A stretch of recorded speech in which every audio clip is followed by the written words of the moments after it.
नमस्कार, स्वागत है साहित्यिक झरोखा चैनल पर। आज हम करेंगे घनानंद के पद व्याख्या भाग 1। घनानंद जी रीतिकालीन काव्यधारा के अंतर्गत रीति मुक्त काव्यधारा के प्रसिद्ध कवि हैं और रीति मुक्त काव्यधारा के प्रतिनिधि कवि के रूप में ये जाने जाते हैं। तो आइए इनके पदों की व्याख्या प्रारंभ करते हैं। झलके अति सुंदर आनंद गोर, छके दृग राजत काननी छवे। हंसी बोलनी में छवि फूलन की, बरसा उर ऊपर जाती है हवे। लट लोल कपोल कलोल करें, कल कंठ बनी जल जल जावली दवे। अंग अंग तरंग उठे द्युति की परिहें, मनोरूप अबेधर चवे। तो सबसे पहले तो आप ये ध्यान रखेंगे कि ये जो घनानंद जी का पद है ये ब्रज भाषा में है।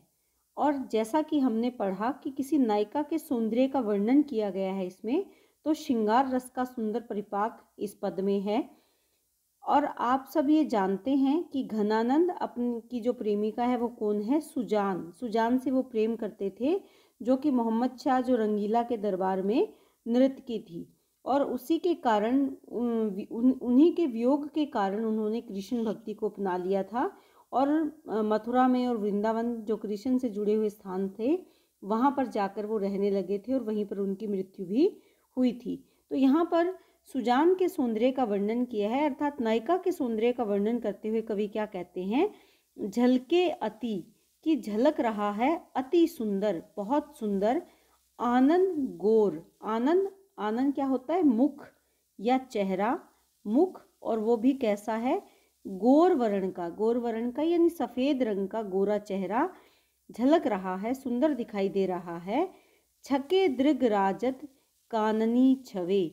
छके का मतलब होता है तृप्त हैं, दृग अर्थात नेत्र, नेत्र, राजत हैं, शोभायमान हैं। काननी, काननी यानी कानों को, कानों को।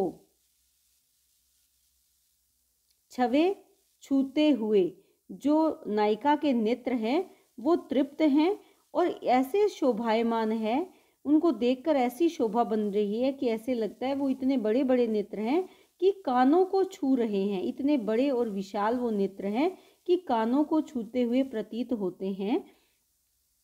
हंसी बोलनी में छवि फूलन की, जब वो हंस कर बोलती हैं, जब बोलती हैं कौन? जो नायिका है वो हंसती और बोलती है, तो उसमें कैसी छवि दिखाई देती है? फूलों की, कि ऐसे लगता है कि जैसे फूल खिल रहे हैं और फूल की वर्षा उर ऊपर जाती है हवे। उर अर्थात हृदय, ऊपर जाती है हवे यानी हो जाती है। कब हो जाती है? जब नायिका हंसती है और बोलती है तो ऐसे लगता है कि फूल झड़ रहे हैं, फूलों की बारिश हृदय पर, मन पर फूलों की बारिश हो जाती है, हो रही है। उसको देखने और सुनने वाला के हृदय पर फूलों की बारिश हो जाती है। लट लोल कपोल कलोल करे। लट यानी लटें, किसकी? जो उसके बालों की सुंदर लटें हैं, लटक रही हैं। और लोल यानी चंचल, और वो क्योंकि एक जगह रुक नहीं रही है, वो चंचल हैं, जो लटें हैं वो हिल रही हैं। और हिलते हुए वो क्या करती हैं? कपोल, कपोल यानी गाल पर, ऐसे लगता है कि हिलकर गाल से वो कलोल कर रही हैं। कलोल यानी क्रीड़ा, हंसी मजाक करना, क्रीड़ा करना, किसी को छेड़ना यानी कलोल करना, क्रीड़ा कर रही है। करें यानी करना। कौन क्रीड़ा कर रही है गालों के साथ? जो नायिका की लटें, बालों की जो लटें लटक रही है, उनको देखकर ऐसे लग रहा है कि वो बड़ी चंचल हैं और नायिका की गोरी गालों के साथ वो क्रीड़ाएं कर रही हैं। कल कंठ बनी जल जलजवावली द्वे। जलज यानी कमल, कमल की, द्वे यानी दो, कि कमल की दो माला। जलजावली यानी कमल की बनी हुई दो मालाएं उसके कंठ यानी गले में शोभायमान है या सुंदर दिखाई दे रही हैं। अंग अंग तरंग उठे द्युति की, परिहें मनो रूप अबे धर चवे। अंग अंग यानी नायिका के प्रत्येक अंग का अंग के सुंदरता की जब तरंग उठती है, लहर उठती है, तो उसकी चमक ऐसे लगती है, उसकी चमक जैसे परिहे मनो, कि मानो जैसे पड़ेगी, गिरेगी, रूप अभिधर यानी धरा पर, धरती पर या पृथ्वी पर, चवे चोकर। तो उसको देखकर ऐसे प्रतीत होता है, ऐसे लगता है कि मानो जो उसका सौंदर्य है, जो उसके अंग अंग में समाया हुआ सौंदर्य है, और उसकी जब तरंगे उठती है, उसकी जो चमक पैदा होती है, ऐसे लगता है कि वो चमक अभी पृथ्वी पर गिर पड़ेगी, चू पड़ेगी। तो यहाँ पर नायिका के सुंदर अंगों के सौंदर्य का वर्णन किया गया है। जो भाषा है वो ब्रज भाषा का प्रयोग इसमें किया है, और माधुर्य गुण के साथ श्रृंगार रस का सुंदर परिपाक कवि ने इस पद में किया है। अलंकारों को भी आप देख सकते हैं, क्योंकि रीतिकाल के कवि हैं तो अलंकार प्रधान काव्य रचना होती है रीतिकालीन कवियों की। तो इसमें अनुप्रास अलंकार का सुंदर प्रयोग हुआ है, इसके साथ ही मानवीकरण अलंकार का भी हुआ है, और जहाँ उत्प्रेक्षा अलंकार का भी सुंदर प्रयोग कवि ने किया है। तो ये सुजान के प्रति जो कवि के भाव हैं वो इस पद के माध्यम से व्यक्त हुए हैं। हीन भय जल मीन अधीन, काकछु मो अकुलानी समाने। हीन अर्थात रहित, भय होकर, किसके? जल के। कौन? जल में कौन रहता है? मीन यानी मछली। अधीन अर्थात उसके अधीन होकर, किसके? जल के। कि मछली जब जल के अधीन हो जाती है तो वो जल से रहित होने पर जो वियोग, जो पीड़ा सहन करती है, का कछु मो अकुलानी समाने, कि क्या कुछ, मो यानी मेरी, अकुलानी अर्थात व्याकुलता, व्याकुलता, समाने समान, कि जिस प्रकार मछली जल से रहित होकर व्याकुल होती है, उसके अधीन हो जाती है, क्योंकि ऐसे माना जाता है या ये सत्य है कि मछली को, मीन को अगर जल से अलग कर दिया जाए तो वो मर जाती है। क्यों? क्योंकि वो जल के अधीन है, जल के बिना उसका जीवन का कोई तात्पर्य नहीं है। इसी प्रकार कवि कहते हैं कि क्या कुछ अर्थात थोड़ा भी वो मेरी व्याकुलता के समान है, अर्थात मछली का जल से अलग होना, अर्थात उसके जल के बिना रहना, क्या मेरी व्याकुलता की समानता कर सकता है? नीर स्नेही को लाए कलंक।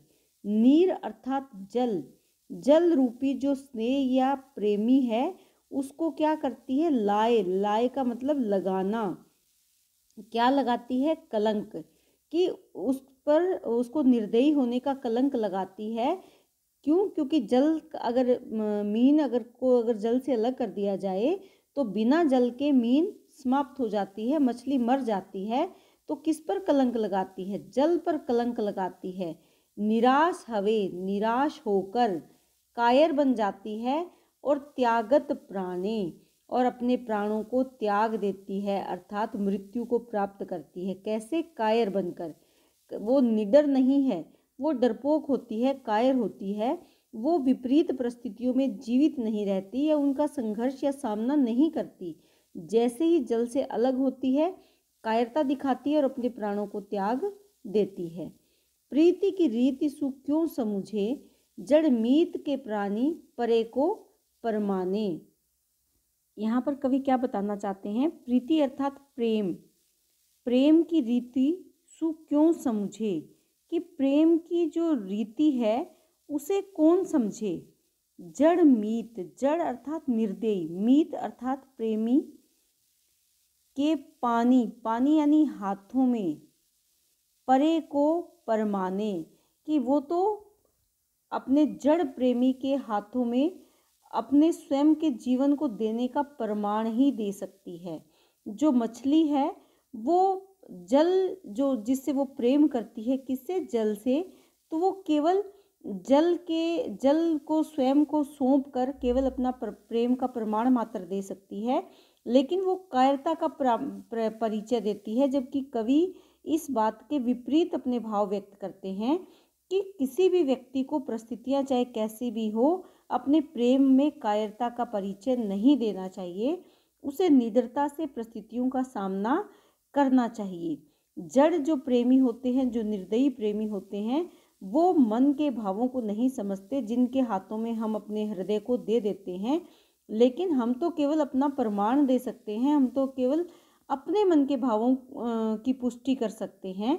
और या मन की जो दशा घन आनंद, या यानी इस, मन अर्थात हृदय की, जू यानी जो, दशा घन आनंद अर्थात आनंद बरसाने वाले, जीव की जीवन जान ही जाने, जीव, जीव अर्थात प्राणी, प्राणी की जीवन जान, जीवन देने वाले, उसकी जो प्राण प्रिय है वो ही जाने। दो तरह से ले सकते हैं हम यहाँ पर, एक तो सुजान के रूप में कि जीवन जो घनानंद है उसका जीवन किस में बसा है, सुजान में, लेकिन क्योंकि सुजान को वो प्राप्त नहीं कर पाए थे और कृष्ण भक्ति में लीन हो गए थे, तो दूसरा तात्पर्य यहाँ पर जीवों को जीवन देने वाले कृष्ण से भी किया जा सकता है, कृष्ण।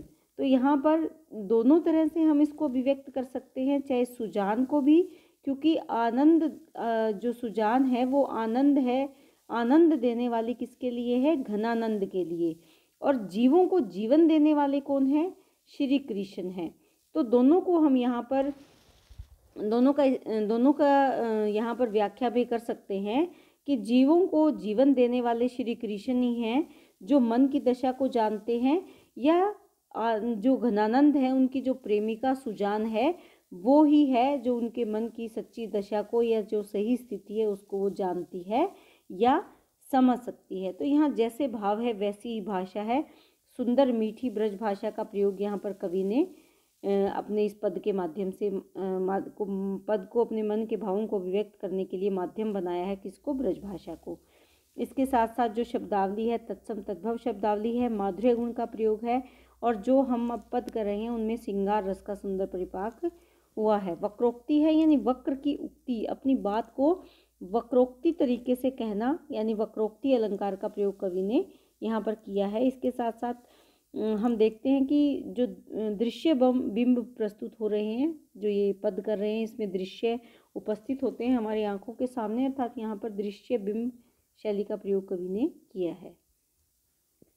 कवि कहते हैं, मीत सुजान अनीति करोजिन, हाहा न हुजिए मोही अमोही, दीठी को और कहूँ नहीं ठोर, फिरी दृग रावरे रूप की दोही। क्या कहते हैं कि मीत सुजान, कि मीत अर्थात मित्र, सुजान को संबोधित कर रहे हैं। अनीत, सुजान अर्थात चतुर के लिए प्रयोग किया जाता है सुजान शब्द। अनीति करो जिन, कि अनीति करो जिन अर्थात नहीं या मत, कि मेरे साथ अनीति मत करो। अनीति का तात्पर्य यहाँ पर क्या है, अन्याय मत करो। हाहा न हुजिए मोही अमोही, हाहा, हाहा यानी स्वाभाविक रूप से भावों को अभिव्यक्त किया है, न यानी नहीं, हुजिए अर्थात होना, मोही मुझसे, अमोही, अमोही यानी निर्मोही, निर्मोही, कि मुझसे निर्मोही मत हो। क्यों निर्मोही, मोह को मत तोड़ो, मोह, मोही अर्थात मोह का त्याग मत करो, मेरे प्रति निर्मोही मत बनो। दीठी, दीठी अर्थात दृष्टि को और कहूँ नहीं ठोर अर्थात ठिकाना, कि मेरी दृष्टि को और कोई ठिकाना नहीं है। फिरी दृग रावरे रूप की दोही, फिरी यानी दोबारा से, बार बार, दृग अर्थात नेत्र, रावरे, रावरे अर्थात तुम्हारे, रावरे कौन है यहाँ पर, कृष्ण के, रूप की दोही, दोही अर्थात दुहाई, कि तुम्हें तुम्हारे रूप की, रावरे सुंदर रूप की दुहाई है।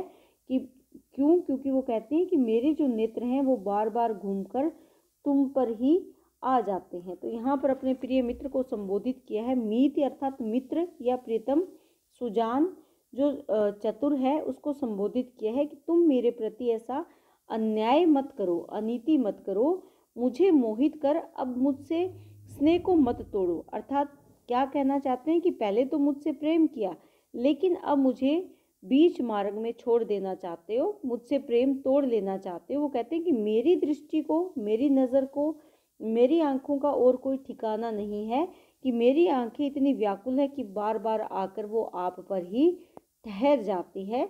तो आंखों में जो रूप है उसी की दुहाई देते हुए वो आगे कहते हैं एक विसास की टेक गहे, लगी आस रहे बसी प्राण बटोही।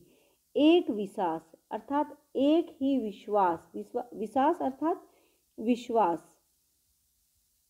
की टेक होता है सहारा, कि एक ही विश्वास का मुझे सहारा ग्रहण किया है, लगा और लगी है आस, रहे बसी प्राण बटोही। तो यहाँ पर वो क्या अपने मन के भावों को अभिव्यक्त करना चाहते हैं। बटोही होता है राही या मार्ग पर चलने वाला। तो वो क्या कहते हैं, तो यहाँ पर कवि ने अपने प्राणों को क्या कहा है, राही या बटोही, पथिक। क्यों कहा है, क्योंकि जो प्राण है वो गति करते हैं एक शरीर से दूसरे शरीर में। जिस प्रकार आत्मा अजर अमर है, वो एक शरीर का त्याग करके दूसरे में अपना वास करती हैं, और इसी प्रकार जीवन क्रम चलता रहता है। तो वो क्या कहती हैं कि मुझे एक ही विश्वास है और उसी विश्वास का सहारा है जो मैंने ग्रहण किया हुआ है। मुझे आस है और इसी आस में मेरे प्राण रूपी जो बटोही हैं, यात्री है, पथिक है या मुसाफिर है, वो इसी आस में बसे हुए हैं या इसी आस का उनको सहारा है। हो घन आनंद, घन आनंद, घन अर्थात बादल, आनंद प्रसन्नता के बादल हो, जीवन मूल दई। तो यहाँ पर वो क्या कहते हैं कि जीवन के मूल हो, कित प्यासमी मारत मोही। कित अर्थात क्यों, कि तुम तो मेरे जीवन के मूल हो। मूल क्या है, जड़, जहाँ पर जीवन बसा होता है। तो वो यहाँ पर क्या बताना चाहती है कि मुझे तुम पर विश्वास है और उसी आस के साथ, उसी विश्वास के साथ मेरे जो प्राण है रूपी जो मुसाफिर है वो अटके हुए हैं। तुम तो आनंद के भंडार हो, या तुम तो वो बादल हो जो आनंद से परिपूर्ण हो और मेरे जीवन के मूल हो। फिर क्यों मुझे प्यासी मारत मोही, मोही यानी मुझे, मारत मारते हो प्यासी, कि तुम मुझे अपने दर्शन नहीं दे रहे, और ऐसे में इस वियोग के कारण तुम्हारे जो दर्शन की जो प्यास है वो बहुत ज़्यादा बढ़ गई है, और तुम मुझे उस प्यास से क्यों मारना चाहते हो। तो यहाँ पर कवि अपनी प्रेमिका से आकर मिलन के लिए उन्हें उकसाते हैं या उन्हें दर्शन देने के लिए कहते हैं। तो यहाँ प्रेमिका सुजान है, लेकिन सुजान के साथ उनका प्रेम किसके प्रति अभिव्यक्त हुआ है, कृष्ण के प्रति। तो यहाँ पर वो अपने दर्शन देने के लिए अपनी व्याकुलता को व्यक्त करते हैं कि वो आए, जिनसे वो प्रेम करते हैं वो उन्हें दर्शन दे, और अधिक उनको जीवन में जो परेशानियां हैं वो परेशानियां और ना बढ़ाएं। तो वो निवेदन कर रहे हैं सुजान या कृष्ण को अपने दर्शन देने के लिए। क्यों हंसी हेरी हर्यो हियरा, अरु क्यों हित के चित चाह बढ़ाई।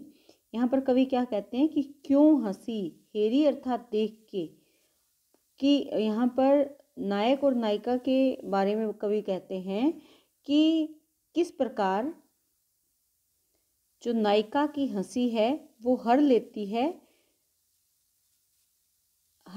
है किसको, हिये को, हियरा यानी हृदय, किसका, नायक का, कि नायिका की हंसी को देखकर नायक का जो हृदय है वो हर लिया है। किसने हर लिया है, नायिका की हंसी ने हर लिया है नायक के हृदय को, यानी मन को मोहित कर लिया है। अरु और क्यों हित के चित चा बढ़ाई। यहाँ पर जो उपालंब काव्य या उपालंब पद कह सकते हैं इसमें, कि उलाहना दे रहे हैं। और क्यों हित के प्रेम के चित यानी हृदय में, चाह इच्छा बढ़ाई, यानी प्रेम के हित यानी प्रेम की जो इच्छा है वो हृदय में क्यों उत्पन्न की। काहे को बोली सुधासने बैननी, चैननी मैन निसैन चढ़ाई, कि काहे को, किस लिए, बोली यानी वचन या वाणी, सुधासने यानी सुधा के समान वाणी। सुधा के समान वाणी कौन सी होती है, जो मीठी वाणी है, जो मन को हरने वाली, आनंद देने वाली वाणी है, वो मीठी बातें या मीठी वाणी। चैननी मैन निसैन चढ़ाई, और उसके कारण क्या हुआ कि चैननी यानी आनंद पूर्वक या आदर सहित, आदर पूर्वक। मैन अर्थात कामदेव, निसैन अर्थात सेना। मैन अर्थात कामदेव कि कामदेव की सेना क्यों चढ़ाई। इसमें कहने का अभिप्राय यहाँ पर कवि का क्या है कि नायिका की मीठे जो वचन है, मीठी जो वाणी है, उसको सुनकर मन में आनंद उत्पन्न हुआ और इसी कारण प्रेम के भाव की जो कामनाएं हैं या जो प्रेम की इच्छाएं हैं वो बढ़ती चली गई।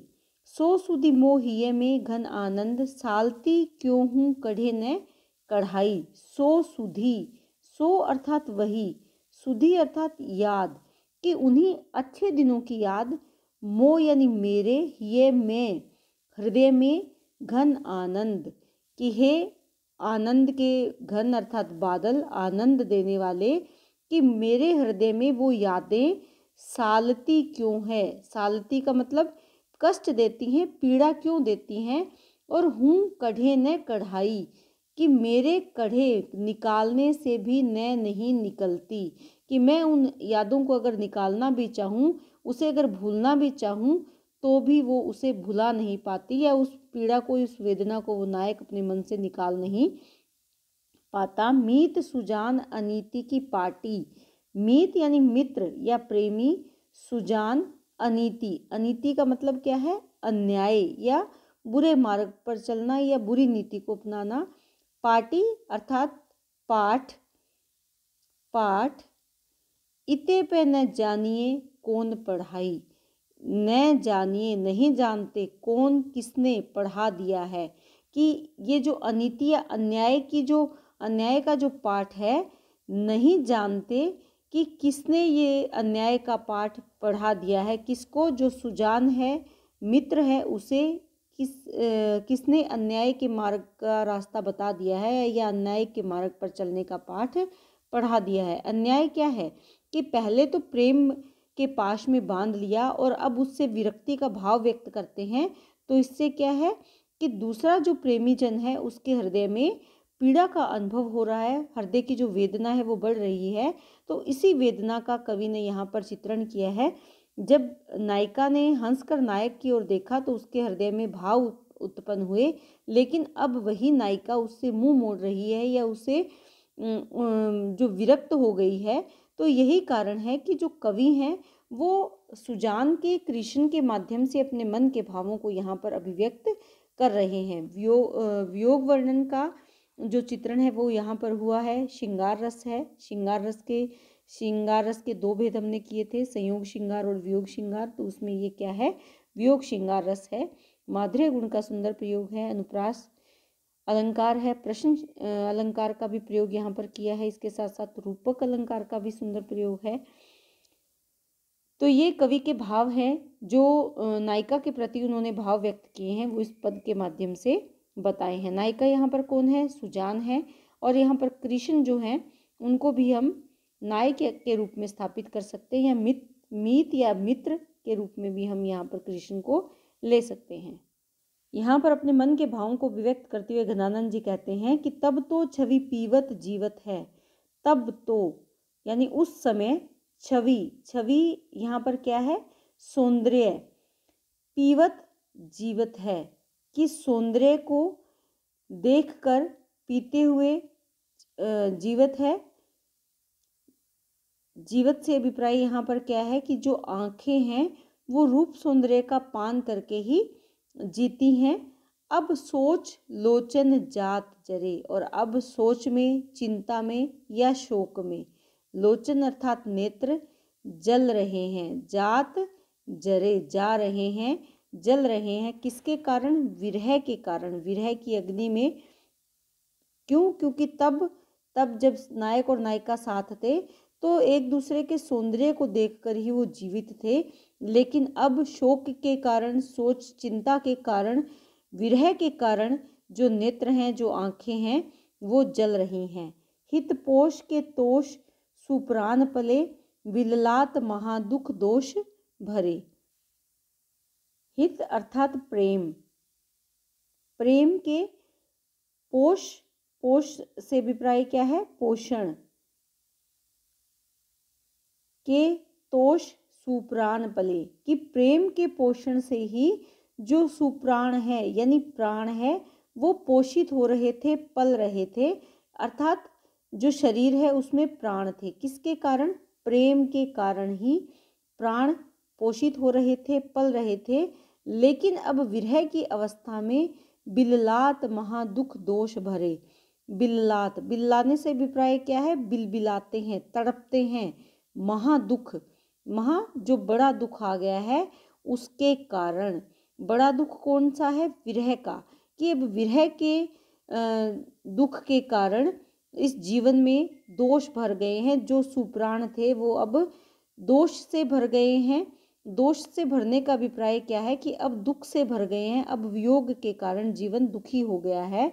घनानंद मीत सुजान बिना, कि घनानंद अपने मित्र या अपने मीत जो सुजान है उसके बिना सभी सुख साज समाज हरे, कि सभी सुख साज, सुख साज यानी सुख के साधन, समाज हरे, कि हर रहे हैं। हरने से तात्पर्य क्या है? कि वो दुखदाई प्रतीत होते हैं। सभी जो समाज में जो सुख सुविधा के साधन है वो अब समाप्त हो गए हैं।